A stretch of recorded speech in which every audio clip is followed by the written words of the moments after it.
Happy Fight Song Friday, boys and girls. How are you? Welcome into a new episode of the Bostonian versus the Book. My name is Matt Peralt. We are live on YouTube, X at Boston versus the Book, replayed on Sports Grid Television, 10 p.m. Pacific time each and every weeknight. And we are always found wherever you guys get your audio podcasts. Today in the show, Fight Song Friday. That'll be the opening line today because it's the giving season.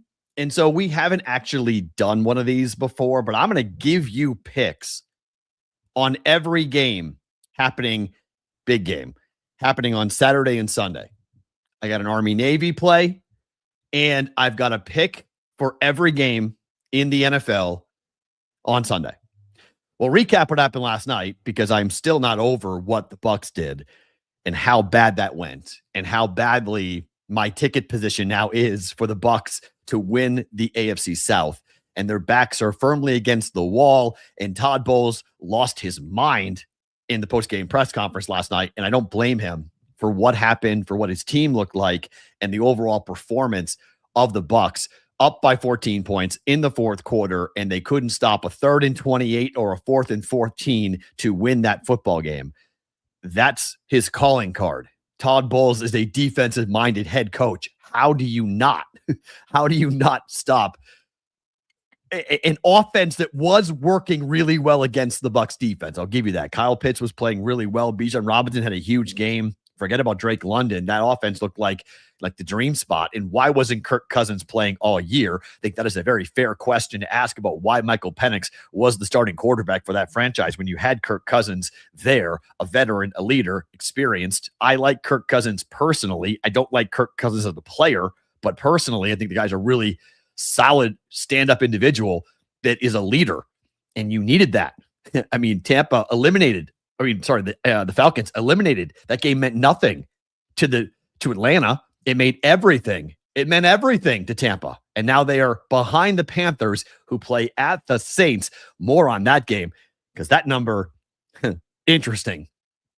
Carolina would rather be a dog in that game than be favored. It has been a while, and I mean a while, since the Panthers have won a game when they are favored in the betting markets. So we'll do all of that coming up here today. A quick reminder, however, if you've not entered into the contest to win the BVB hat and BVB shirt, this is going on right now. You must be subscribed to our YouTube channel and a Discord channel member. Screenshot both of those, put it in an email, and send it to me, askthebbb@gmail.com. We will give away in less than 2 weeks, right before the Christmas holiday. We'll pull one lucky winner, and you will get a BVB hat and t-shirt sent to you, hopefully by the end of the year. Easy, simple. askthebbb@gmail.com. We've seen a lot of people enter. It's been very fun to see the number of people who have sent in screenshots and whatnot, and we are almost there to 3,000 subscribers. That's the goal to the end of the year. We're very, very close to getting there. So help us do that. Subscribe, go to our Discord channel, be a Discord channel member to get there. It's easy, thebvbshow.com. And as always, if you guys are looking for Christmas gifts or things, you can jump on here and grab that. When you go to the website, thebvbshow.com, that's what you're going to be looking for, that logo, and you can get shirts and hats and t-shirts and hoodies and all sorts of fun stuff. Opening line, let's talk Fight Song Friday. Let's talk college football playoffs. We've not taken a look at the market. We are 1 week away from the first game, Alabama, Oklahoma, Friday night, 1 week from tonight. And then Saturday, we are 8 days away from that as well. Let's get into it. It's our opening line.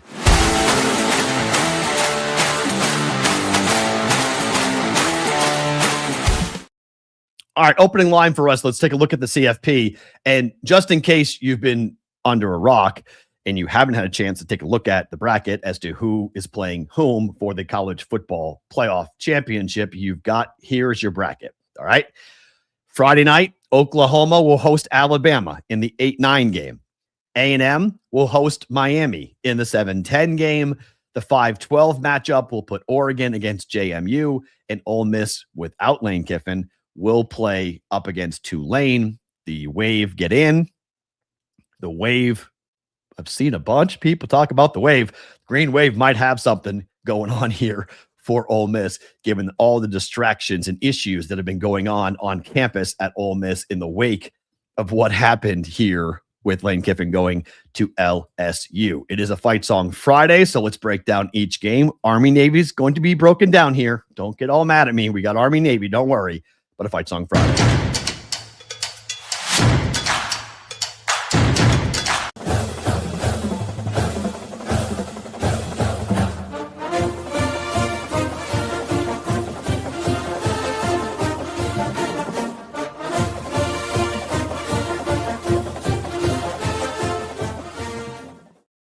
Game one will put Alabama on the road. Now a road favorite, laying 1.5 against Oklahoma. There are some interesting betting numbers about this, but the biggest of which, to me, is the future of Kellen DeBoer, the head coach of Alabama, and whether or not Penn State is lurking. Sorry, not Penn State. Excuse me. Different Big Ten school. Michigan. Whether Michigan is lurking or not to go and poach the Alabama head coach for their head coaching position, which has suddenly become open. Kellen DeBoer is a very good coach. It would be an absolute coup for Michigan to get him away from Alabama. His buyout is not that large. It's $4 million this year. It's $3 million next year. They can wait until 2026 and then poach him after the playoffs are over. It could end on Friday night if Alabama loses to Oklahoma like they did in the first matchup, which was in Tuscaloosa, by the way. Alabama against the number this year is 8-4-1. Oklahoma is 6-5-1. Both are under where they currently are. Bama is an under 500 team on the road this year, and OU is an under 500 team at home this year. But since we went to a playoff format in 2014, 4 teams and then 12, Oklahoma has not won a playoff game.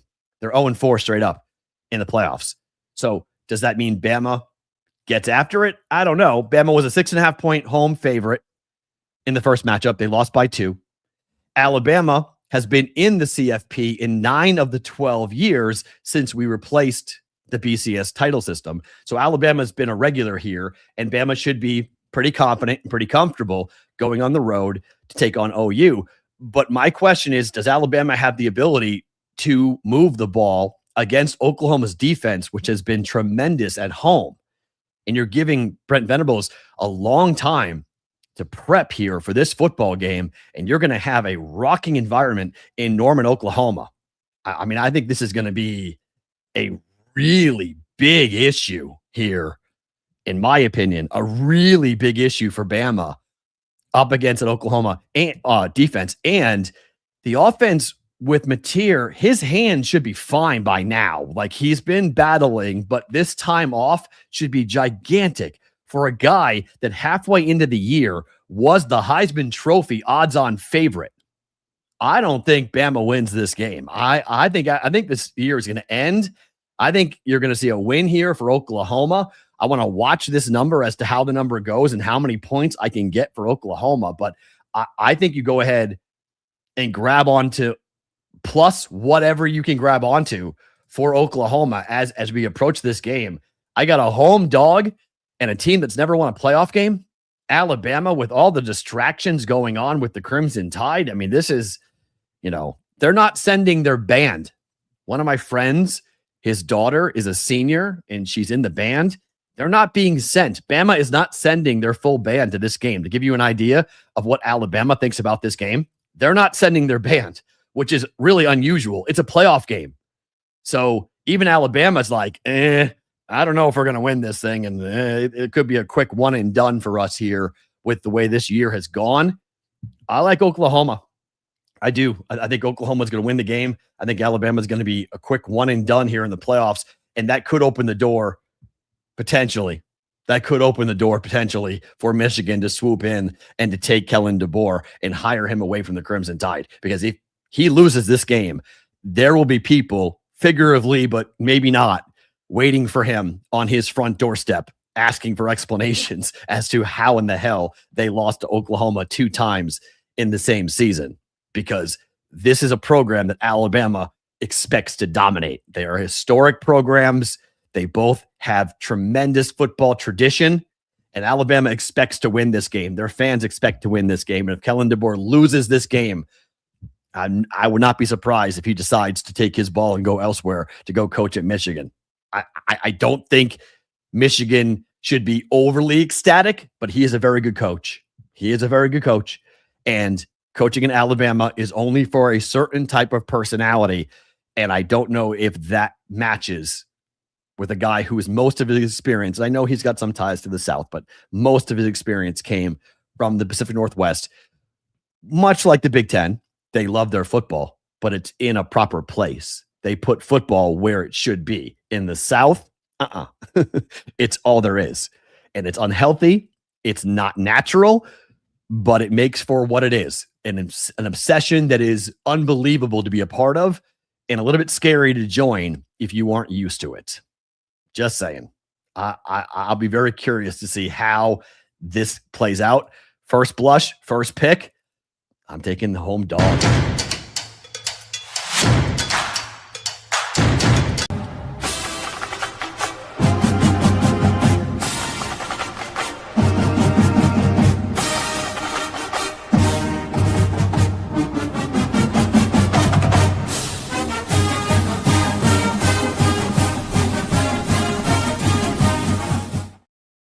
It is the Ducks, their fight song, and they are the biggest favorite in the opening round, taking on JMU, another group of 5 team. There's 2 of them that are into this college football playoff.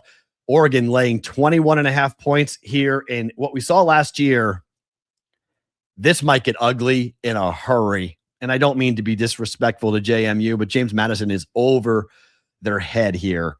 They're in the deep end with a shark, or at least a duck that's quite big. And I think this game gets away from JMU. These games have not been close. These playoff games in which the power team has a long time to prepare, and then the team that's from the Mountain West Conference or the team that's from the American Conference, they get their doors blown off. I think the Ducks are going to roll here. Oregon's 8-4. JMU is 8-5 ATS. But the Ducks are 5-2 at home this year. JMU hasn't been bad on the road at 4-2. I just don't think with the time to prepare, like if this was a normal schedule, like say this was like the end of September and JMU was going to Oregon to play the Ducks as part of the regular season, and the Ducks had like Penn State or Ohio State the week after, you might go, well, they're looking ahead. They're going to ignore JMU. You're going to get the full attention of the Duck program here. This is a college football playoff game that is worth $4 million to the winner.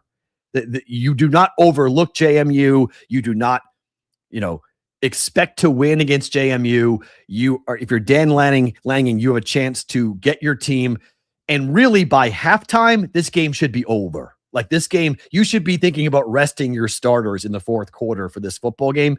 This should not be close. This should be an absolute blowout for Oregon.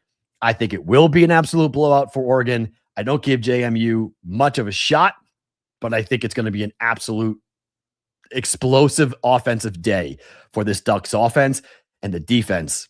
Yeah, I'd lay it. I hate laying numbers like that. Such a big number, but I think you have to lay it.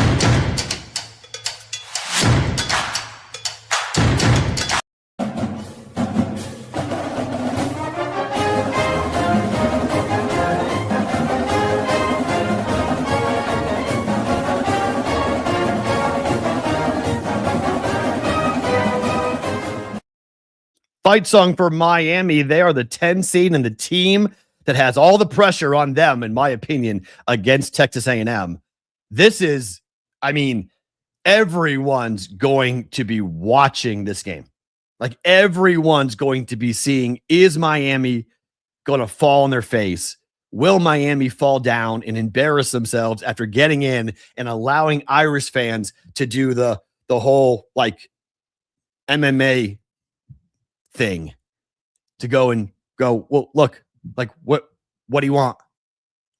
You put Miami in over us, and look what happened. We beat A&M. I guess we lost. Sorry, they lost A&M by 41-40. Excuse me, but they same place, right? Same place in Notre Dame. They lost 41-40. Miami now goes on the road. Miami now has to face an A&M team that's favored by 3.5. This could get ugly. To me, this comes down to the line of scrimmage. A&M is only 2-5 ATS this year at home. Okay. They didn't cover against Notre Dame. They won the game, but they didn't cover. Miami is 7-5, but Miami hasn't played this level of competition. You guys know how I feel about A&M. I've been really high on A&M. I thought A&M was the best team in the country for most of the year. And then they really tailed off in December, and the Big Ten teams passed them with Indiana and Ohio State. But they're definitely the third best team in the country, in my opinion. And Miami is going up in competition.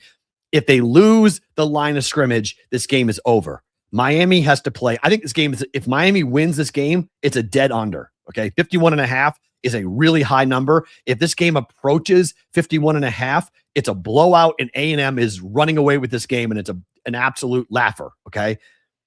I right now, sitting here on a week, 8 days before this game gets played, I would lay the 3.5 with Texas A&M.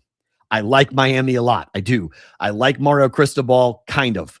I like the offensive line. I like the smash mouth, opportunity. The skill players from Miami are there. I'm not in love with Carson Beck. He's okay, but he's played much better over the last month, and he looks healthy after what happened last year and the surgery he had to have. And it took him a while to come back. In December, he looked finally like fully healthy, back to the Georgia version of Carson Beck. But I don't know, man. I don't know. If you're Miami, this feels like if your offensive line can't protect Carson Beck, if they can't establish a running game, again, it comes down to the offensive line to me. It comes down to the line of scrimmage, both offensively and defensively. If A&M can run the football and manhandle Miami at the line of the point of attack, the line of scrimmage, and the same thing, if the defensive line for A&M can get upfield and cause pressure for Carson Beck, I don't think this game's close. I think A&M wins the game going away. Got to be able to run the football. Got to be able to run the football. And if they can't run the ball, I don't think they can win the game. So to me, it comes down to the running attack for Miami. They got to play smash mouth football, play ball control, low scoring, defensive game. If that's what happens, Miami can win. If it turns into a track meet, and 51.5 would tell me the books are somewhat expecting a track meet, that is bad news for Miami. I don't think they can win the type of game on the road at Texas A&M with the 12th man, with the environment. Look, I've been to College Station. It's a great environment. It's a lot of fun to watch and to see the game be played. I don't get it. I'll never understand it. It's a cult in a lot of ways. People who have the A&M ring get really mad when you call their fan base a cult, but it kind of is. They're all kind of one group think, and they do weird cheers that nobody gets but them, and they do a whole like yell rally thing. And I've been there. It's a weird place. It really is, but they win. And Elko and company, they've been really good. They've been really, really good. And I think they're going to win this game here at home. I'd lay the 3.5 here. I think it's a short number. I think A&M winds up winning the game unless Miami can control the line of scrimmage. If Miami can control the offensive and defensive lines, okay, they're in the game. If they can't, gets away from them, and A&M wins the game going away.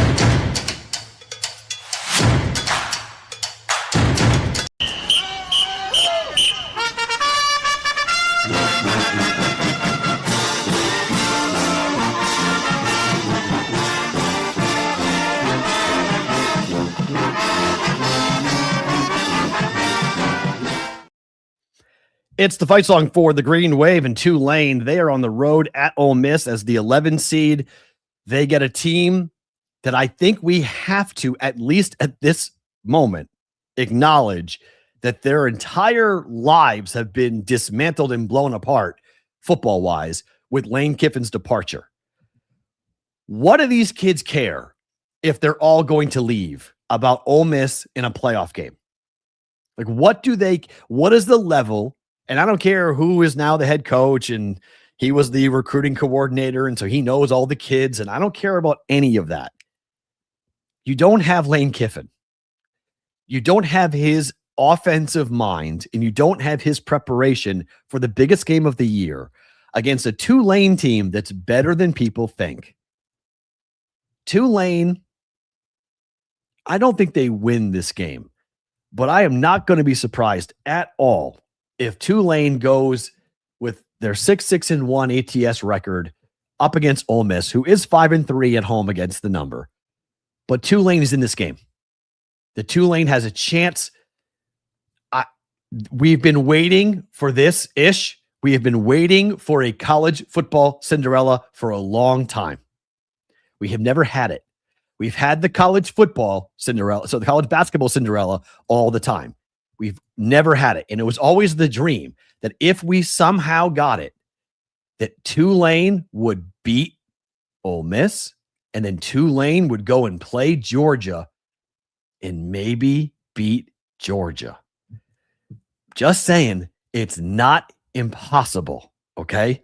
It's not impossible. And look at, you make the Final Four. That's ridiculous. Just to beat Ole Miss and to get to the game against Georgia would be unreal. That would be incredible. You got to go on campus and beat Ole Miss at Ole Miss. This is a dream for Tulane. This is a dream opportunity for Tulane to get Ole Miss in this situation. They have a very good quarterback. Tulane's offense is very good. They are losing their coach. I understand he's leaving after this, but the university's all in. The program's in. The players are in. Is Ole Miss there? Because could you imagine if Tulane beat both Ole Miss and Georgia in back-to-back games in the college football playoffs? Could you imagine that? What that would be like? Like, imagine if Tulane was playing against Ohio State for a chance to go play in the national championship. Could you imagine that? if that actually were to happen? Be incredible. It would be incredible if that were to happen. But, we can dream. But for this game, for Tulane, I think Tulane's got a shot. I really do. I think Ole Miss is a mess. And I think Tulane is going to go in there and they're going to throw the kitchen sink at Ole Miss. And I think being without Lane Kiffin, I think it's a real big detriment here. Historically speaking, this game's a blowout. Okay. Historically speaking, big favorite. Ole Miss rolls. Ole Miss wins by 25 or more points. And it's just, goodbye. See you later. Thanks for playing. Except the fact that they lost their head coach. I take the points. I would take the points. I think it's going to be super fun to watch. I take the points. Ole Miss wins most likely, but I think Tulane plus 17.5 is the side here. If Tulane made the championship, I think I had to go see it in person. Wow. Even I'm not calling that the national championship game. If Tulane made that type of run, that'd be incredible. That would be incredible to see. But I like the Tulane team all year. Okay. You got the BYU transfer quarterback. We talked about this, in September. I was betting on Tulane, and then I bet against them against Memphis. That was a mistake. Then I bet on them in the championship game. That was smart. So now here they are. I've liked this Tulane team. I like their moxie. I like their makeup. They feel a lot like Coastal Carolina did a couple of years ago when they were going up against teams and beating teams. The question has always been the defense and whether or not the defense can hold up against a high-level FBS offense. And yes, Ole Miss has a high-level FBS offense, but they don't have the mastermind. They don't have the leader. Without the leader, that makes me worried. Again, Ole Miss, if you talk about historical spaces, this game is not close. But without Lane Kiffin, I think there's your shot. I think there's your chance with Tulane catching 17.5 points. So there is your CFP for next Friday and Saturday. We will do it again. I played one half of the fight song of the game for fight songs. We'll play the other team's fight songs coming up next Friday when we get into the college football playoffs with Alabama, Oklahoma on Friday. We do have a game coming up here for tomorrow. Army Navy is always very, very special.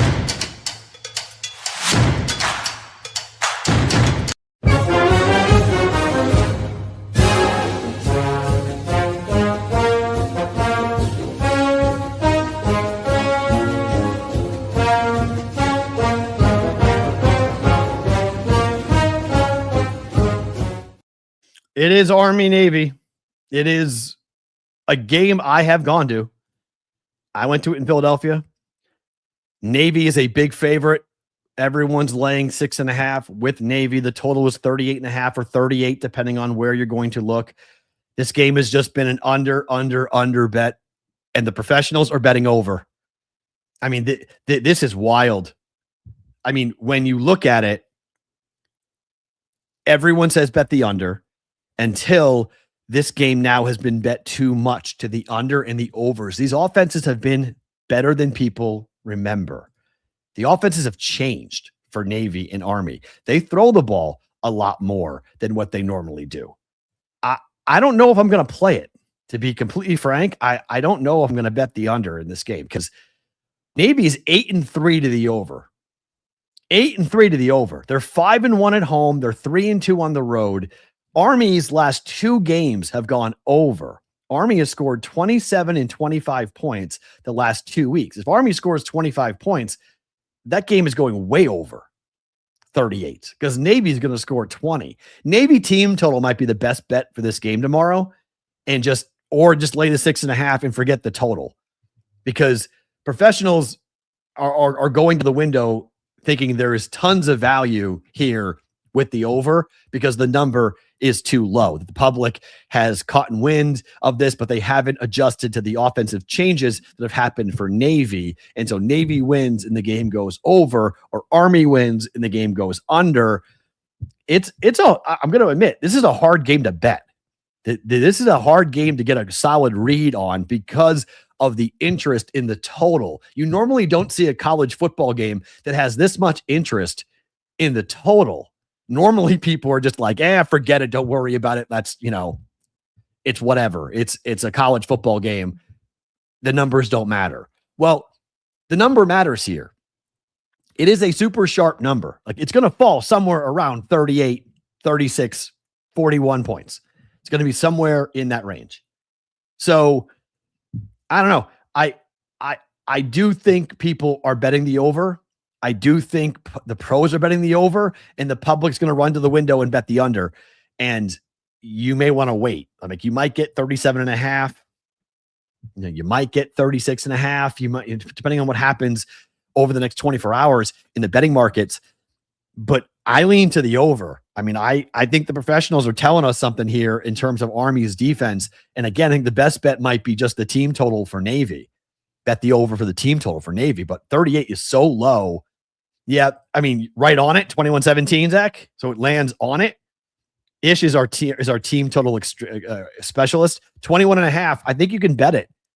So if you're looking at team totals, being 21.5, I think Navy scores 24 points on Army. I mean, I think that's a good bet. I think that's a good bet. Over 21.5 team total for Army in this game. I think it's not a bad bet at all. And look, you can wait, right? You can bet this in game. You don't have to bet pre. You can see how the game goes, and maybe you get a really low scoring first quarter, which is really possible. So if you get a low scoring first quarter, you may get 31, 32 type of situations. But a Navy perspective, Navy, here's what they've scored recently: 28, 41, 10 against Notre Dame, 17 against North Texas, 42, 32, 34. They scored 34 against the Air Force. They won the game 34-31, right? Air Force and Navy used to be an under game.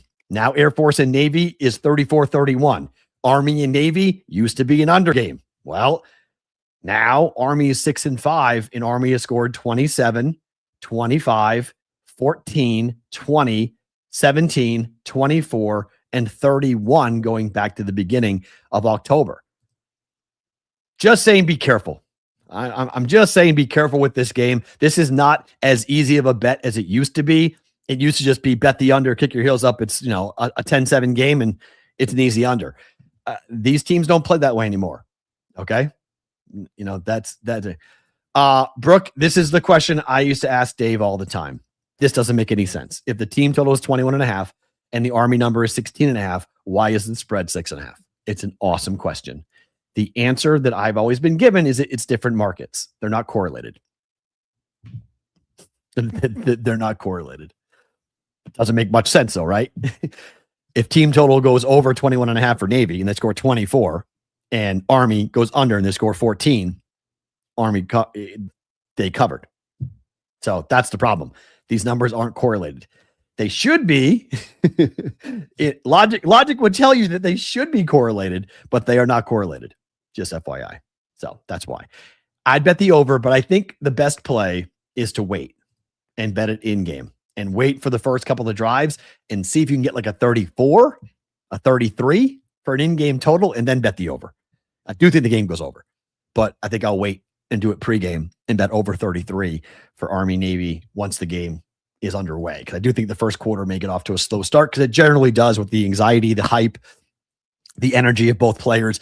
The pregame show is so long. I mean, the walkout is just, it's beautiful. And it's so, as an American citizen, like you look at that and you're like, those are our guys. Like those are our people. That's our military coming out and doing that. Like it's a very prideful thing to be watching, to be at that game. It was really, really fun to be a part of it. I've only gone to one Army Navy game, but it's really special, really fun to see. It's a bucket list type of thing for sports fans.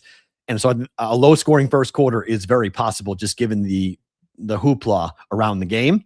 And then maybe you get to bet the over because second, third, and fourth quarters, it gets to be more of a high scoring game when we go over 33, over 34. That's kind of a number I would key in on if I was looking to bet that to go over for the game.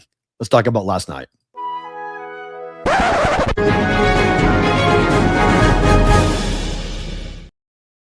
All right. What the hell was that last night? I mean, Tampa Bay, you're up 28-14 in the fourth quarter in a must-win game. It was a must-win game. That's a must-win football game. You're in primetime. We talked about Baker Mayfield's inability to win games when he's favored. He's horrible at it. We talked about his ability to win games in prime time when he's favored. He's awful at it. But the Falcons had lost 9 consecutive games outdoors, and they were effectively beaten in that game, down by 14, facing a 3rd and 28 and a 4th and 14.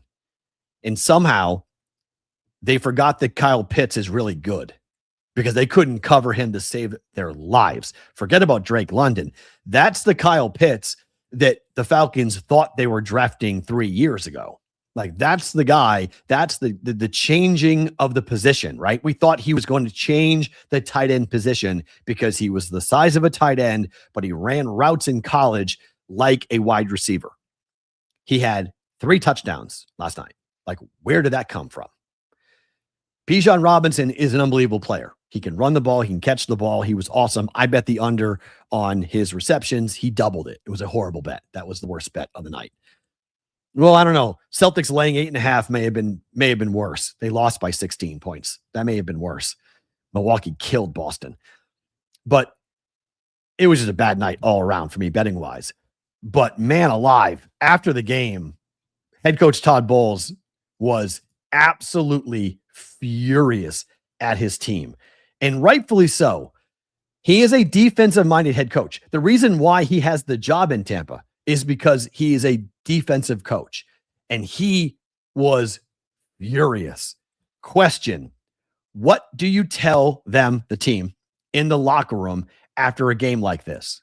Bowles, quote, "It's inexcusable. You don't make excuses. You've got to bleep and care enough where this bleep hurts. You've got to bleep and care enough where this bleep hurts. It's got to bleep and mean something to you. It's more than a job. It's your bleeping livelihood.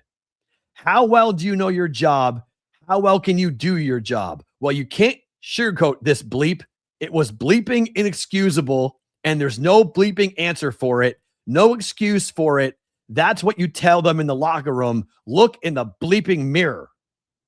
Now, I like it, but this is going to put a whole lot of pressure on Tampa, with the Saints being the opponent for Carolina here, and the Saints having a chance to beat the Bucs and the Bucs and the Panthers in back-to-back weeks. But the loss last week to the Saints at home and the loss at home to the Falcons last night, that is unexcusable. They're 7-7. They got Mike Evans back last night, and it looked like Mike Evans was hurt again, which is really bad news for that offense because they're going to need him down the stretch. They play Carolina 2 times in the next 3 weeks. If the Saints win on Sunday, huge break. But the Panthers are favored on the road at New Orleans. That's a bad thing for Carolina. More on that in a second.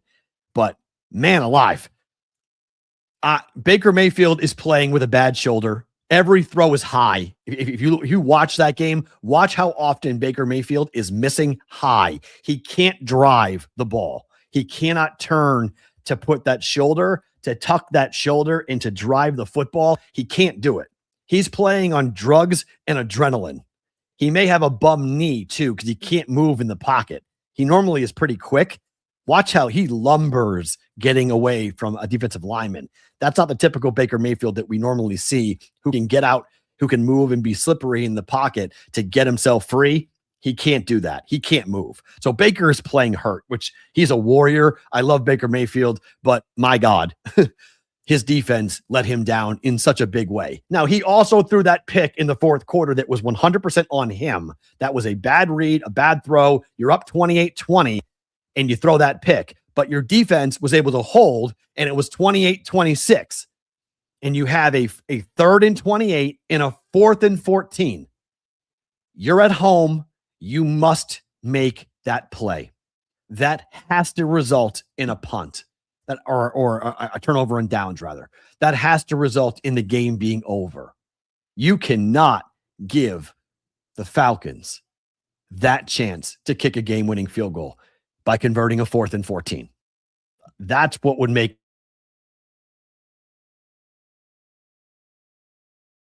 me the most angry. Is that you did have chances to end the game, multiple chances to end the game, and you couldn't.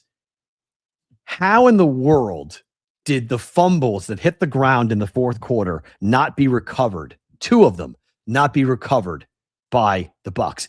One of which the Bucs came out of the pile with the football, but the referees gave the ball because of simultaneous possession to the Falcons.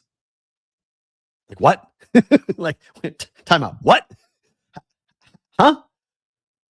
Unbelievable. Oh my, that drop by David Stills was really bad. That was a horrible drop. I'll give you that. That was awful. That drop was absolutely horrific. But my gosh, if you're a Buck fan, you know that what's happening here for the next 3 weeks. You got to win out. You got to beat the Panthers twice. Bottom line, you know, win out. Will they? I don't know. We'll talk about the Panthers game here in just 1 second. It is the giving season. I'm going to give you a pick for every game on Sunday. We've never done this. I'm going to give you a pick for every single game that will be played coming up on Sunday.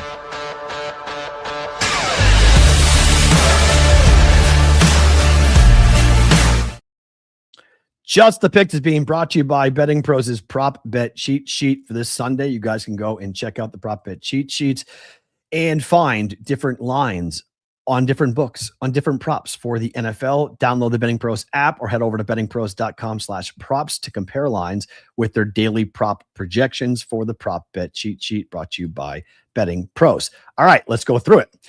Let's start with the Browns and the Bears. -10 wind chill temperatures, air temperature in the single digits. One of the coldest days, one of the coldest games on record expected for this game. But here's the problem. Chicago is 1-8-1 ATS in games following their game with the Green Bay Packers. They lost the game on a last-second interception by Caleb Williams. And that takes the air out of your entire organization because you had a chance to win the game, and yet that's a really bad spot. The Browns lost last week as favorites to the Titans. Shedeur Sanders threw the ball for 1,000 yards. He was unbelievable. He was great. But Cleveland is 1-6 ATS as favorites over the last 2 seasons. So when they're favored, not good. You don't want to go ahead and jump in on that. But the Bears, I just don't trust them in this spot. I think this is a situation where at home, the Browns defense, I think, is going to rise up in a cold environment. I think you play the under 39. I like 7.5. Give me Cleveland Browns. Under 39, Cleveland plus 7.5 here for their game at Chicago. I think the Browns are playing for something still. I don't love Kevin Stefanski. I don't love this Browns team, period. But I do think they're going to have a chance to be in this football game late. And The Bears, after the Green Bay Packers, are a fade. Ravens, Bengals. The total was 51.5. The last 10 meetings between these two teams, the over is 8-2. The problem is when they played on Thanksgiving, the game went under. However, that game I think is different because it was Joe Burrow's first game back. And I think if you look at this Ravens offense, they are so desperate to go up against a really bad defense, and they're going up against a really bad defense in the Bengals. I am concerned, I will admit, I am concerned about the comments by Joe Burrow. I don't think you ever want your quarterback to be talking like he wants to retire. He was sounding a little bit like Andrew Luck this week, talking about his energy, his focus, and his desire to keep playing football. Like, he is banged up. He has been fighting. I think if you are a Bengals fan or you're in the Bengals organization, if Joe Burrow were to walk, the whole thing falls apart. Everything falls apart if he were to retire. You have built up him and Jamar Chase and T. Higgins, but you've paid 4 players, essentially. You've paid, Hendrickson, you've paid Chase, Higgins, and Burrow, and you have no money left over for anybody else. And so your roster sucks. Your line sucks. Your defense is a god-awful tragedy, and your head coach has no clue what he's doing. So it's a really bad situation. Like, it is. Cincy is in a really rough spot, but I like the over. I think both teams score. I don't like that Ravens secondary this year. I don't like that Ravens defense this year. Give me over 51.5 for the Ravens and the Bengals. I'm not sure who wins, to be frank. I can't trust the Ravens. I'm not laying points on the road with the Baltimore Ravens. Not this season. Not with that team. Chargers and the Chiefs. Total is 41. Low. Chiefs laying 5.5. KC, 5 straight games in which they have lost. ATS. Mahomes is 9-17 over his last 26 games dating back to last season.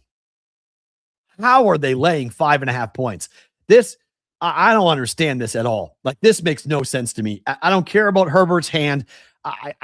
The Chargers are 2-0 this year straight up as dogs. They beat the Eagles and they beat the Chiefs the first time around. This starts our conversation about is this line? Like, what is this line? The Chargers beat the Chiefs already. The Chiefs are done. They're 6-7. They're not playing for anything.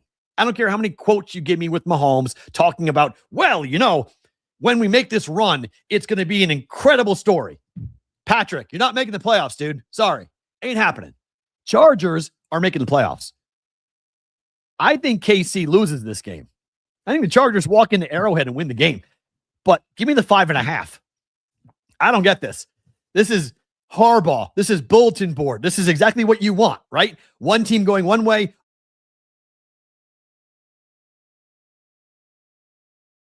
This team that went on this incredible run, this destruction of the AFC West, what are they playing for? Where's the motivation? There's none. There is no motivation. For the Chargers, everything is there in front of them. And they're catching 5.5 points. Please, give me the Chargers plus 5.5. Second game where the number makes no sense. The Bills at the Patriots. We talked about this yesterday with Adam Bjorn. The Patriots won the first game at Buffalo. The Patriots are off a bye. The Bills should have lost last week to the Bengals. Joe Burrow threw 2 picks in the fourth quarter. That's the only reason why the Bills won the game. Josh Allen with a Superman type run in the fourth quarter for that touchdown. Josh Allen in divisional revenge spots is 2-5 against the spread. Only one of those games in which he had the revenge spot was he on the road. He's normally at home where he loses the first game and then the revenge spot happens at home. And he's 2-5 in those games when the majority of them have been at home. This game is in Foxborough. I don't, for the life of me, understand how the Patriots are catching points. I don't get how the Chargers are catching points. I don't get how the Patriots are catching points. It doesn't make any sense to me. Off a bye, they won the first game. Joe Fortenbaugh and everybody else at ESPN taking the Bills. Like, everyone's taking the Bills. Okay, take the Bills. Take the Bills all you want. I don't understand. I don't understand. It's so weird. It's going to be freezing, but I don't think that matters. To Buffalo, that doesn't matter, CBW. Like, that doesn't matter. That's a great point. Why are all the pros on the Bills and yet the line hasn't moved? That's a good question. That's the right question to ask. Okay? That's the right question to ask. Why hasn't the line swung, knowing that people are taking the Bills? You can have the Bills, okay? And the Patriots can lose this game and still win the division. Losing this game, and you could say it means a lot more to the Bills than the Patriots. That's right. One team is playing with desperation and one team is not. That's true. But this young group of Patriots, led by Mike Vrabel, they play for December. Vrabel is from the Belichick coaching tree, and while he's a different type of coach, he still brings that same mentality that when you have a hat and t-shirt game, this is a championship game. This is a playoff game. Like, you're playing for something. You're playing for a chance to win the AFC East. Now, if they win this game and you want to fade the Patriots next week, I'm down with that. Okay. I do think a young team, if they win the AFC East, I do think next week could be a letdown spot for sure for the Patriots. But they got to win the game here. They got to win the game first against the Bills. And they're catching 1.5 points. Oh, God. Give it to me. Bills. I don't know. I don't get it. Doesn't make any sense. My pick, Patriots. Give me the Pats. Even if they lose, it's a principle play. Okay. Same thing goes for the Packers and the Broncos. What the hell is this? This makes no sense. There's 3 games. This is the third one that I do not understand the line at all. I don't get how the Chargers are catching 5.5. I don't get how the Patriots are catching 1.5. And I don't get how the Broncos are catching 2.5 at home. The Packers are 1-7 straight up at Denver. Like, they don't play well at Mile High. No one really plays well at Mile High. You have the Broncos defense that's going to pin their ears back and blitz the holy hell out of Jordan Love, who, yes, at times can pick apart defenses and can be very accurate with the football. Other times, he's not. Bo Nix at home is a totally different quarterback than Bo Nix on the road. I will fade Bo Nix on the road like crazy, but I'm not fading Bo Nix at home. No way. No way am I doing this. This doesn't make any sense to me. This number, Broncos are catching 2.5 points at home. Like, you can say Matt LaFleur's record in December is tremendous. It is. He's 21-4 straight up in December. Awesome. Okay. I'll give it to you. But the Broncos need to keep pace and need to keep themselves with the Patriots. If the Patriots win, by the way, this game's even more so. Wait, this game kicks off at, hold on. Broncos. This is the afternoon game, right? Just to double check on so I can talk about this, because I do think it matters if the Patriots win and the Broncos know that. It helps. Yeah, it's 4:25 Eastern. So they're going to know what the Patriots do. So if the Patriots win, I like this number even more for the Broncos because they're competing for the number 1 seed. Okay. If the Chargers beat the Chiefs, they'll know that the Chargers on their heels for the AFC West. Even more reason why the Broncos, I would like the Broncos plus 4.5. They've won 10 straight games and they're home dogs. The Patriots have won 10 straight games and they're home dogs. Okay. The Pats are off a damn bye. This is a non-conference game. So the Broncos record won't be impacted with the tiebreaker for the Patriots in this game. So the Broncos could lose this game and it would not impact their Patriot. If they went up with the same record of the Patriots, this game wouldn't matter because the first tiebreak is your conference record between the Patriots or its conference record percentage, I should say. Winning percentage against the conference is because the commonality opponent of the Raiders winning percentage, and then it's your divisional winning percentage, and there's a whole bunch of different tiebreakers. I don't think it will matter. I think either the Patriots or the Broncos both will win outright. I don't think they'll tie at the top, and I also don't think that either team goes 15-2 either. I don't think the Broncos are going 15-2, nor do I think the Patriots are going 15-2. And the Patriots play at the Ravens next week. So like I mentioned, if the Patriots were to win this week against the Bills for the hat and t-shirt game, betting on the Ravens next week is a good play. But the Patriots are right here. You know, they're right here. The Broncos are right here. Like this is big. Ooh. Chargers plus 10.5. Patriots plus 7.5. Broncos plus 8.5. Alt line parlay. What's that pay? Minus one plus 140? That's not bad. That's not bad. I don't mind that at all. Home dog, road dog catching 10.5. I mean, so you're doing what? That's a 6-point teaser? Well, hold on. That number, you're doing Patriots plus, oh, you're doing the alt lines. Okay, you're not teasing that. Those are alt lines. Okay, that makes sense. Because I'm like, wait a minute. That's Broncos are catching 2.5. That would be 6, 6, and 5. You could just do a 6-point teaser and give the Chargers 11.5 if you want and do that. So Packers minus 2.5. Sorry, I don't know. I don't get it. I'm completely confused by that number as well. Washington and the Giants. Does anybody care about this game? Like, I'll take the Giants. They're at home. Jackson Dart's playing. Like, who's playing quarterback for Washington? Neither team has anything to play. This is like one of the lowest handle games of the entire week. No one cares about this game. Giants minus 2.5. There's your pick. Raiders at Eagles. Huge number. Big favorites in December are 27, 19, and 2 over the last 4 years. Eagles. Raiders are done. Raiders stink. Raiders on the road. I don't care who plays quarterback, and it looks like it's Kenny Pickett, by the way. All reports are here in town. Kenny Pickett is playing quarterback for the Raiders on the road against the Eagles, back at home against one of his former teams, back in the home state for him with Pitt and Pittsburgh and Philadelphia. Bad news. Kenny Two Gloves gets trounced by the Eagles. Even with that bad offense for the Eagles, this is an ultimate get-right spot game for the Eagles to calm everybody down. I know the Eagles' offense is bad, but the Raiders are worse, and they're on the road in weather with Kenny Pickett. Eagles laying the 11.5. Jets and the Jaguars. How about this game? 13. The Jags have not been a double-digit favorite in a football game since 2007. Where were you guys in 2007? For me, I was in Omaha, Nebraska. It's been a minute. And the Jets are awful in the state of Florida. They are 1-14 straight up in the state of Florida. Jags, lay it. Jets, who's playing quarterback for the Jets? Bad. Jaguars playing well.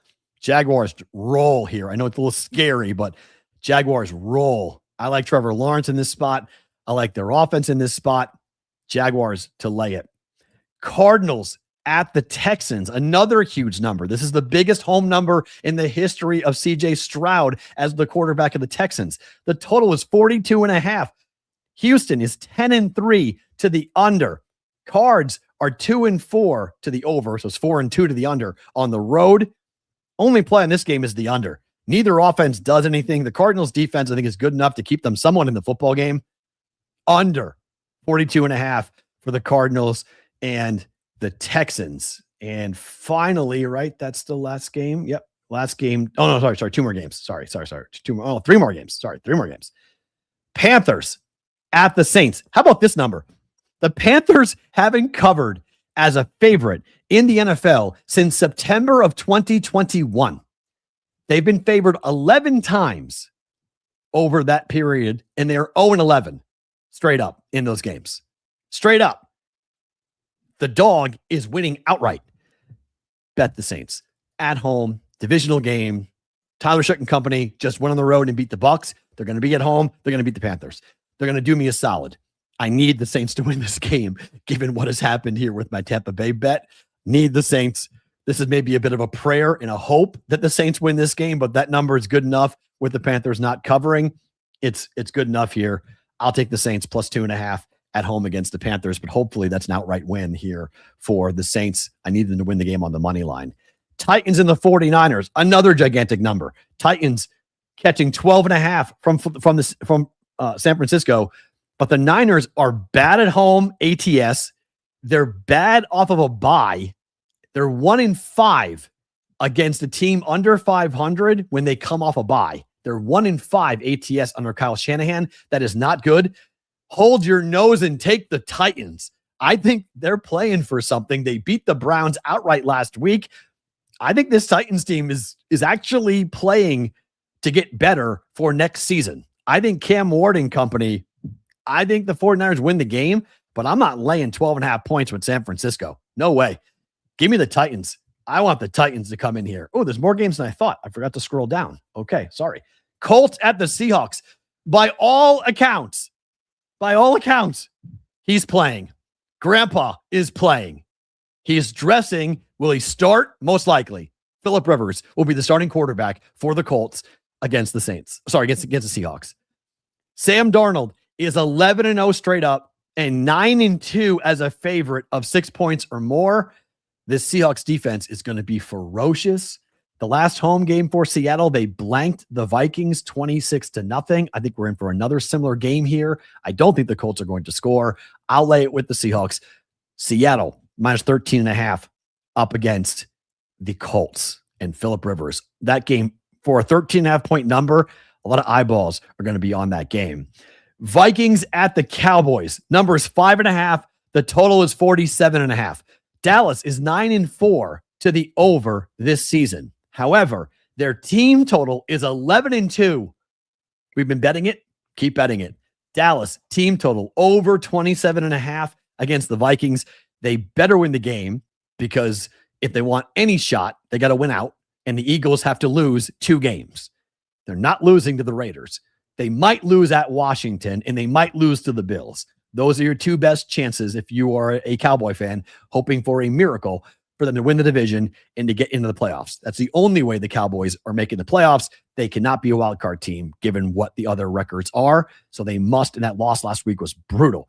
So they've got to win this game against the Vikings, and then they've got to go ahead and score because their defense is still not very good. Over team total, Dallas 27.5. And the game that everyone's going to be watching in the late window, finally, Lions at the Rams. This number is 6.5. The total is 55. My God, this number is big. 6.5. Jared Goff and Dan Campbell, when they are dogs of 4 points or more, are 17-3. This is a dome. We're playing in SoFi. We're playing with Lions fans in the building. My goodness. Are the Lions going to win the game outright? I think they may have a shot. This is backs against the wall. This is a must-win game. I get it. The offense for this Rams team is going up against a depleted secondary, and you got Puka Nacua, and you got Devontae Adams, and you got 2 good running backs. You got Matthew Stafford playing an MVP level. You have a great coach, championship-winning coach in Sean McVay. I get all that. But this is where Dan Campbell is at his best. This is when he cooks up something special. This is when they get after it. I like the over, 55. Lions and the over. Do they win the game? I don't know. I don't know if they win the game, but I'll take the 6.5 points.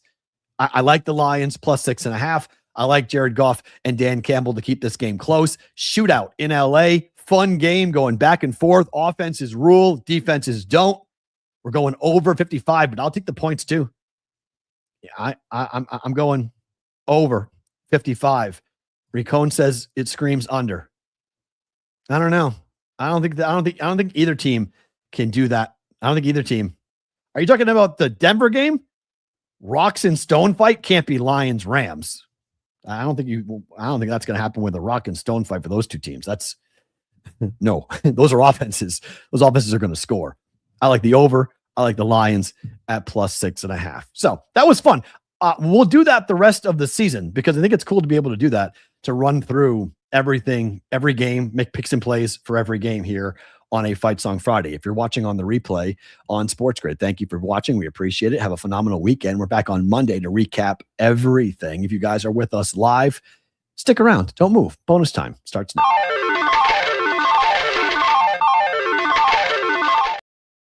You know, I think there's going to be a lot of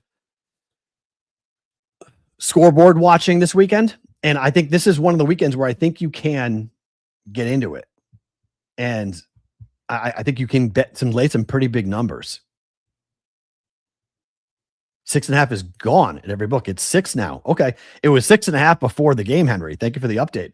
So that was when I was doing the prep this morning. It was 6.5. So it's now 6. Well, if you can find someone at 6.5, I would grab 6 then. If you like the Lions like I do, I would bet it now. Bet it before it moves. Take the 6 right now. Because I mean, that at least is some protection for overtime on that. So I would do that. Again, you know, the numbers that is always, which I love from the Action Network, in which they have pulled, it was again played out last night where NFL teams getting 60% of the tickets or more. And again, where you find that information, you got to source it in a bunch of different places. Don't just go by one. If you're going to bet this trend, make sure you're looking at a bunch of different reporting services as to what the tickets are. But you can get a general sense when it's like 65%, 70%. They're all in the same region, like in that range. It doesn't matter what the actual percentage is. It only matters if it's over 60%.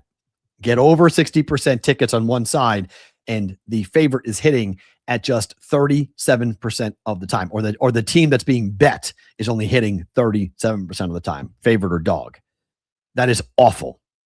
That is the worst mark through 14 weeks in the history of the Action Network's database, which is Bet Labs, which is based outside of Massachusetts, outside of Boston.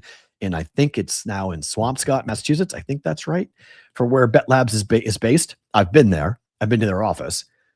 And so, you know, here we go with that. Well, Zach, do me a favor, copy and paste and throw some of this, and we'll talk about it right now. We have a second here that we can talk about it. We're in bonus time, so we're off Sports Grid. So I don't have a problem talking about what Sharon Moore did.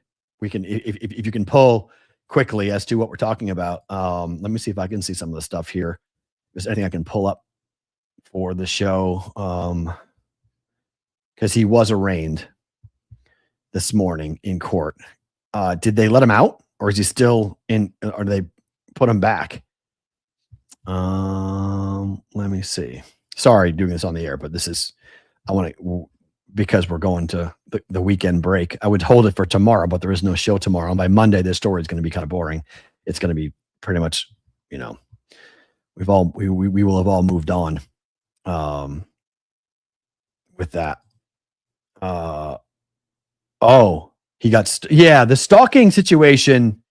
Yeah, I knew that was coming. The charges were going to be the fact that he was arrested and detained, and they had him with, I think it was just a misdemeanor that they had. It was, this was coming. Felony home invasion. Yeah, that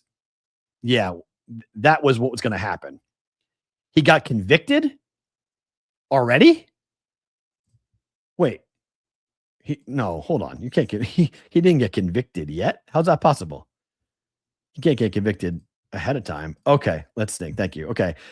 So prosecutors say that Sharon Moore and the woman that he had an intimate relationship with for a number of years, quote, our victim broke up with the defendant on Monday morning.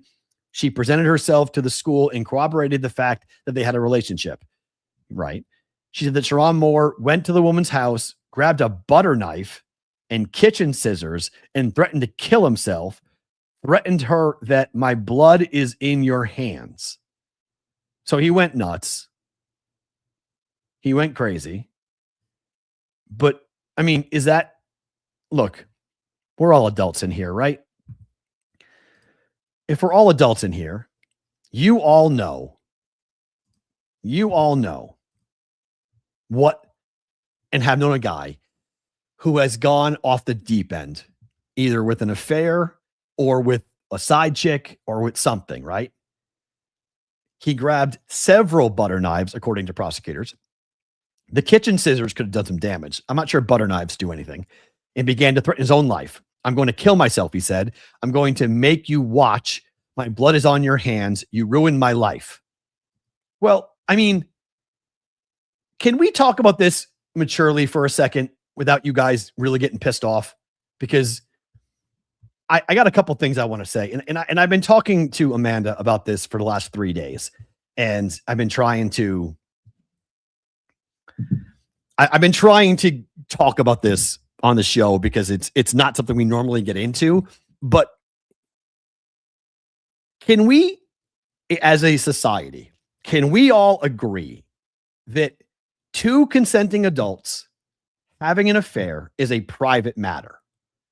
Lying to the investigators in which what she did, okay, she lied to the investigators during the summer when an anonymous tip was dropped on Michigan that, hey, the coach is screwing his secretary, okay? They got something going on. He's got a wife and 3 kids, and this younger version looks a lot like his wife, but she's a younger, hotter version of his wife. And so they're going on the road together. They're in hotels together. She's the recruiting coordinator. He gave her a big raise and a big bump, right? No pun intended, in salary. And it's been an ongoing affair, right? So she knows he's married. He knows he's married, obviously, and he's having the affair with somebody at work, which is not that uncommon. Okay, that's very common. The uncommon part is that you cannot be sleeping with someone you're working with at Michigan when you are in charge of them. When you're their boss, you cannot be sleeping with them. That is a company policy, a school policy at Michigan. You signed the contract, Sharon Moore. You know the rules, okay? He's making $10 million a year. So she's making $90,000. That was her salary, according to open records. So she's making 90. He's making 10 million, right? So she's living the high life with the coach. She's getting everything. She's getting gifts and trips, and I mean they're all in, right? So at some point during the summer, she consciously lied about the affair. There is no power dynamic here, okay? There is no, well, he is in the wrong because he was her boss. She could have gotten out right then and there if she felt like the affair or the relationship was somewhat inappropriate or somewhat wrong for her. She chose to stay and she chose to lie. So she lies, he lies. Then she changes her tune for whatever fucking reason. She wakes up and chooses violence in a variety of ways. She decides to destroy his life by walking into the university by herself with her own thoughts. No one had a gun to her head. Nobody made her do this. Her whole intention was to ruin his life, in which she did. She ruined his life intentionally. Okay. I'm not saying he should be, he's a good guy. The rumor mill around Sharon Moore is bad. Like, he's been doing this with multiple women. And the rumor is that she found out that he was doing more than just her. Okay. That he had a roster. Okay. So he had a roster and he was going through it, and his Instagram is all being publicized, and he's been DMing and taking women around, and like, okay. So he wasn't just having one affair. He was having a multitude of affairs. Okay. This is the first African-American head coach in the history of Michigan football. This is a horrible story for Michigan. Awful story. It's an awful story for Sharon Moore. But this idea that this is a guy thing only, that the male is responsible for all of this, is just not true. He had butter knives. Like, okay. And I thought he was going to get threatened. I thought he was going to get charged with attempted murder. I thought he broke into her house to actually harm her.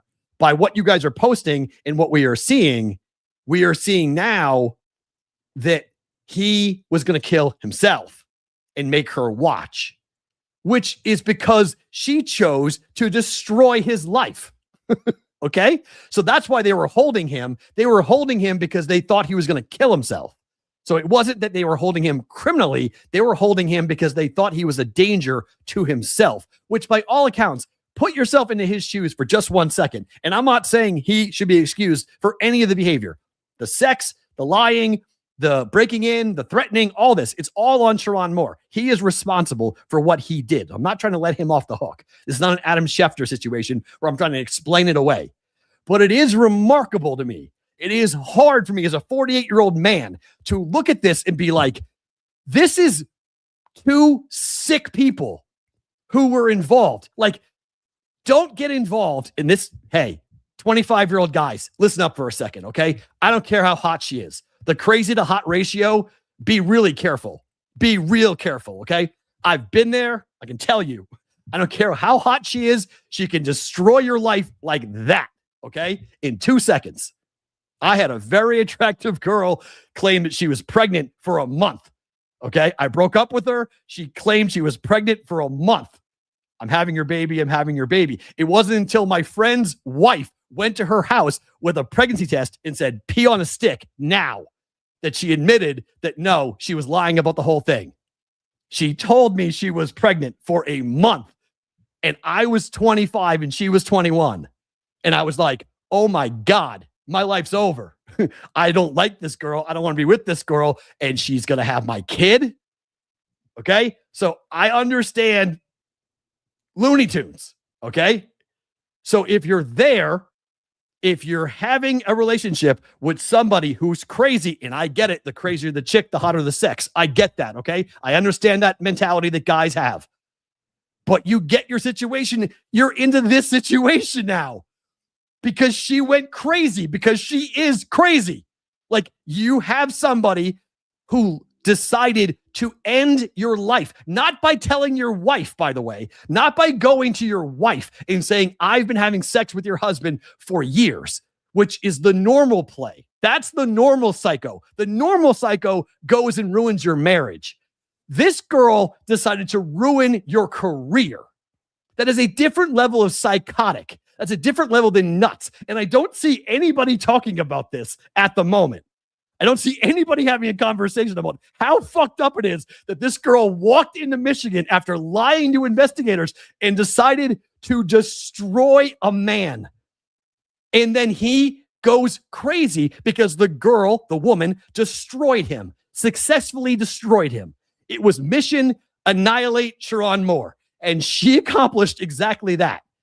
I'm not excusing why someone breaks into your house, but like, fuck around and find out in a lot of ways, right? Like, he didn't do anything to her by what I'm reading. And again, there's more to the story that I'm not seeing. But for right now, what I'm hearing from prosecutors is that he broke into the house and said, I'm going to kill you. I'm going to kill me. I'm going to kill myself and make you watch. So my blood's on your hands and my death is on your hands. Now, he didn't do it. He chickened out, which frankly, don't ever kill yourself over a woman, period. But like, he broke into her house. He should go and face charges for that, right? Breaking into someone's house, absolutely. Grabbing a weapon, absolutely. All these things. Sharon Moore is done with coaching, okay? He's not going to coach college football. He'll probably be a pro assistant somewhere in 5 years, right? He's 40. He's 40 years old. This guy's not old. He's 40 years old.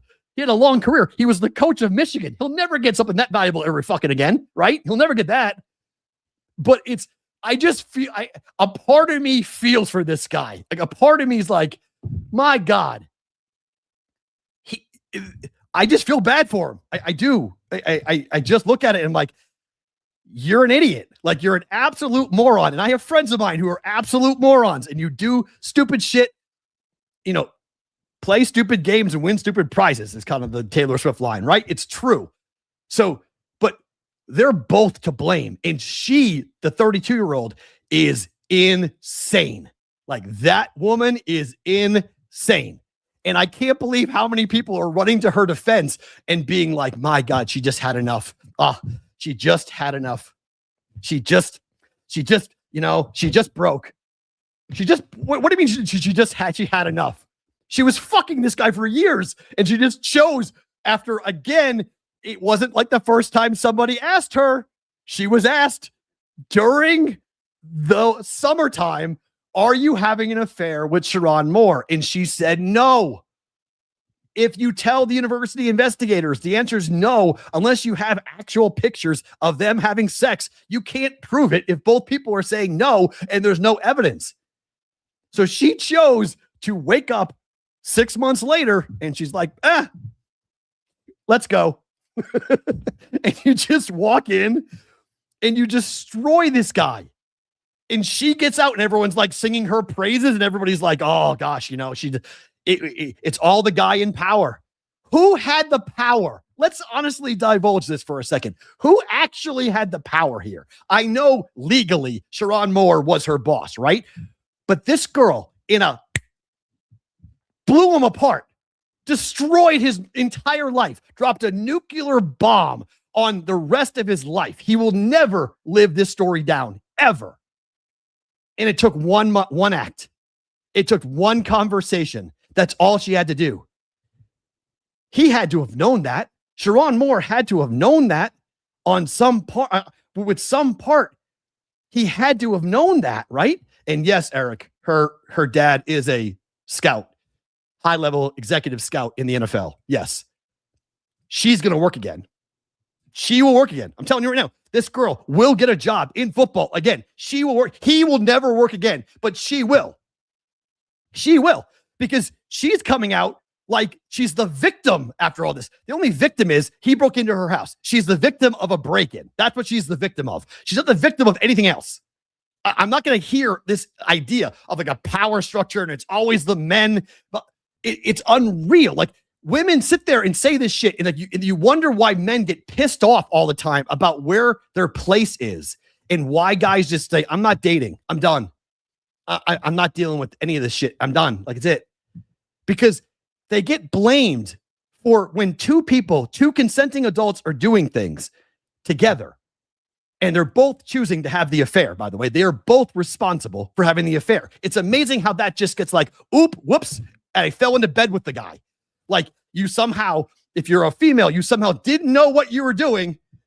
Like, and you're like, oh, he was the one doing the wrong. He was the one married. Yeah, that's between him and his wife. But you are still choosing to carry on that affair behind the wife's back. You're still choosing to do that. You're still doing it to the kids. Like, you're not innocent. Like, this idea that like the woman on an affair, she has no responsibility and she has it's all about what the guy is doing. Yes, between him and his wife, Sharon Moore is a scumbag. Absolute scumbag, okay? But so is she. So is she. She's a scumbag too. And she chose to go ahead and do what happened this week. Like, it is... I couldn't imagine. I couldn't imagine. And again, the power structure, I don't think Sharon Moore had all the power. I mean... If Sharon Moore had all the power, he could have sent her packing. He could have put her on a bus somewhere. Said, hey, here's $100. Get the hell out of here. Right? Back in the old days, how it used to work 50 years ago, a woman had nobody to listen to. If she had gone to the authorities or she had gone to the administration, they would have told her to get out. If you had gone and tried to say that Bear Bryant was having an affair with if you were the woman having an affair and you walked into Alabama and said, hey, Bear Bryant and I are having an affair, we lied about this, Alabama would have gone, and it's in today's world that we now have this situation. Okay. We've evolved. We're better, but this is not new with a guy sleeping with his secretary, traveling secretary, whatever, right? I'm also not someone who's going to listen to any of these people saying you can't hire an attractive female because guys can't control themselves. That is stupid on stupid, okay? If you're someone who thinks that he's responsible or, it's her fault because she's hot or an attractive female, if a woman's attractive and a guy can't keep his hands to himself, that's the guy's problem, okay? That's insanity. Like, that's discrimination. You can't hire a hot assistant. What the hell's wrong with you? Like, yes, you can. If you love your wife, if you're committed to your wife, it doesn't matter. Like, okay, like, cut it out. That's as Looney Tunes as anything else is being said right now, is that you can't hire somebody who's attractive. Like, men, be careful. Can't hire the hot female because if she works in your office, you're going to get in trouble. Why? Because you're an idiot who can't control himself? Like, that's as dumb as this whole conversation going on. So, like, the whole thing is wild to me. The whole thing is absolutely wild, and everyone's to blame, and everyone's a victim, and everyone's wrong, and everyone's a scumbag in this whole story. It's awful. The innocent people are the kids. Okay. I don't know the wife. I don't know what their marriage was like. I don't know how they were. Okay. I don't know. They could have had an open marriage. We don't know anything about this. Okay. We don't know yet really what's been going on, but we do know that Sharon Moore is a guy that, I don't know if the reports are true. There's so many stupid rumors going around right now, and a lot of it's being pushed by Ohio State fans and Ohio State people that, like, Sharon Moore was texting girls during halftime of the Ohio State game. Like, again, I need evidence. Like, show me a real evidence. Like, show me the text that's or the DM that actually was happening. I don't know if it was or it wasn't, but if it was, that's horrible, and that just goes to show you how sick Sharon Moore is, and he does need help, and I hope he gets the help that he needs. This is going to take years of therapy for him to get over. Years. But if you're texting other women during halftime of football games, like, I don't think you should even be texting your wife at halftime of football games. Like, what are you doing? You're at work. That's like me taking a break on the show and texting Amanda, being like, hey, what are you doing, man? You're at work. Like, it doesn't happen like that. Your focus should be on one thing and one thing only. Your family and friends and your relationships will be there when the game's over. So if that did happen, that's horrific. But I don't know if that's true or not. So it's, again, I'm not trying to let Sharon Moore off the hook. The guy is a scumbag, but so is she. And I think that should be completely put out there, that she's as big of a scumbag, and she's also a scumbag for doing what she did to him. Okay. For doing for her to put him in this position, she chose to do this. This was not something where the authorities came, like, say there was like a murder investigation going on, right? And like someone got seriously hurt, or there was some real big investigation, and she was in a courthouse, or she was in a police station, and they're like, we need to know, where were you on Tuesday night? And she's like, well, I was with Coach Moore. Well, why were you with Coach Moore? Well, I've been seeing him for a while. And then it leaks out, right? That's not what she did. She marched into the university's offices and unloaded text messages and history to refute her own story from the summer. Like, premeditated. This was a premeditated code red that she laid down. That is a horrible person. That is a horrible human to do that. What she did to him is horrible. And that's just completely being glossed over. That, like, what she did, everyone's like, oh yeah, she had no choice. Really? She had every choice. She had every choice to do this. And she chose to annihilate the person that she had been having an affair with for a long time. And again, he's a scumbag, but so is she. So, I don't know.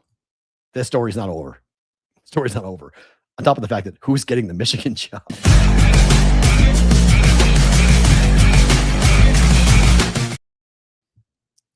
Why the coach should have known better?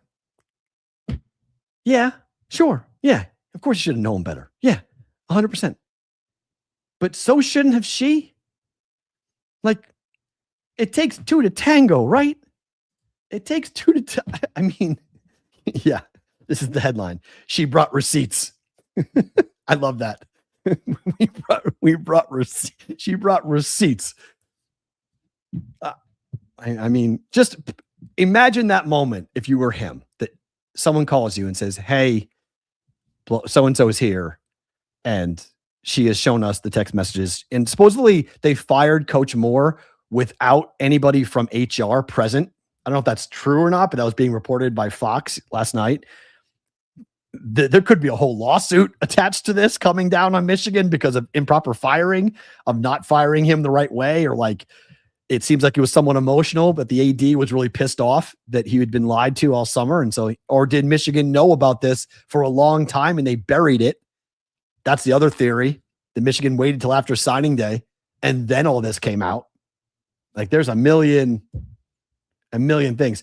What's HR's got to do with it? You have to have, according to Michigan, you have to have an HR person there. It has to be done. There's a way you have to fire somebody. Like, in today's world, you can't just say you're fired. This is not like Donald Trump with The Apprentice. You're just like, you're fired. No, like, you have to. Oh, did they fire the AD too? Is he out as well? I thought he was gonna get fired. I don't know if he's fired there. Yeah, the documentary-ish, the 30 for 30 is going to be absolutely amazing on this. Like, it's going to be unbelievable. Unbelievable. Okay, yeah, the AD didn't get fired yet. Yeah, okay, but he's on the chopping block. Supposedly, he is next. They're going to fire him next on this. So, boy, oh boy. This story. It's one of the craziest stories of 2025. Yeah, there you go. The HR person and all people in the room can't be of the same gender. Yep. And supposedly that didn't happen. Supposedly that was just the AD and the coach called him in and fired him right away without going through the proper steps. So like there could be, there's going to be more. We're not done with this story with Sharon Moore in Michigan. We're not done by any means. And the woman hasn't talked yet. Wait till she talks, because you know what's coming, right? The Good Morning America, the Today Show, the TMZ, like she's talking to somebody soon for a pretty good price. Again, her salary at Michigan was $90,000 a year. His salary was $10 million. Who had the power again? It's interesting. Interesting. Favorite thing about today. Look, this has been a tremendous week, and the launching of the store has been awesome. The contest, which is going on right now, YouTube subscription, Discord channel membership, and go ahead and email it to me, askthebbb@gmail.com for a BBB hat and t-shirts for you guys. It's been super fun to see you guys be entering into the contest to win the hat and t-shirts. We've seen a lot of nice things happening on Sports Grid, some really nice energy. My schedule for the first quarter of March, of 2026 is insane in terms of travel. As of right now, it's going to be really busy, and really the show is going to go on the road, not so much like on the road in terms of places, but like, for instance, I go to New Hampshire on Christmas, and I'm there until the 4th of January. The show will be dark from Christmas until the 5th of January. The show takes that week off. We've always been dark that week. We'll be dark for that week. That's a recharge for me. I come back. I go to New Orleans at the end of January for a Betting Pros trip. We are going to the Super Bowl. As of right now, the show will be on Radio Row in San Francisco for the Super Bowl. That's right now being worked on. Then in February, I go to Florida. In April, we are efforting to do something around the NFL draft. And I'm only telling you guys here in bonus time because that is very tentative, but the NFL draft's in Pittsburgh. So we're trying to do something around the draft coming up in April in Pittsburgh. And then I'm going to Barcelona at the end of April for the typical April vacation. Went to Jamaica last year. We're going to Barcelona this year. So like there's a lot of moving parts and a lot of craziness that's going to happen over the next couple of months. So this has been super fun. And we've had a lot of people with interest. A lot of sponsors have jumped up and said, we want to be part of the show. We like what's going on. We want to be here. So this is going to be a lot of fun. And so like, my favorite thing about today was last night looking at my schedule and going like, holy crap, we're going to be bouncing around everywhere.